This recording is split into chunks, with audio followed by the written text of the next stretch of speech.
Good day mga kaetso. Ito yung bago kong setup ng BFC ng BCM 14.5 inch. Ito yan. Ayan. Maka BFC na ako ngayon eh. Ito yan. Balik na lang natin. Ayan. All steel na po yung internals niyan. Ayan. BFC users tayo ha. Yan ang simple kong setup. Ito yung internals niyan. Bali wala na itong full auto. Disable ko na yan. Same din sa dati kong unit ng Tokyo Marui. Ito. Tanggalin ko yung magazine.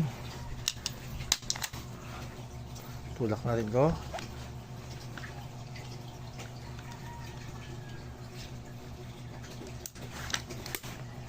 Ito. Ay, sorry. Tokyo Marui pala. Die hard pala ng Tokyo Marui. Interest yan ay poly steel ng say-sit system ng Guns Modify. Ayan po. GM po lahat yan. Even ang bolt carrier. Ito. Ayan, BCM.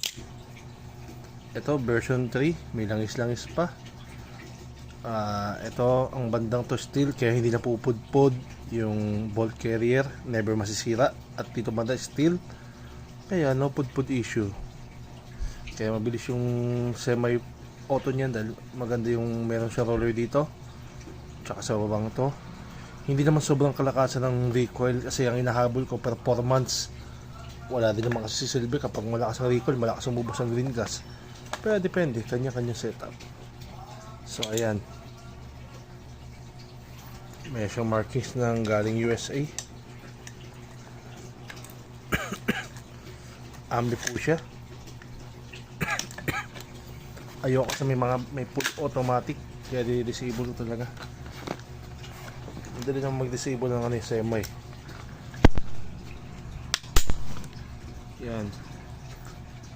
Bali 30 round bibis nakalagay dyan. Yan, Tokyo Marui. Ayan, confirm. Flat trigger.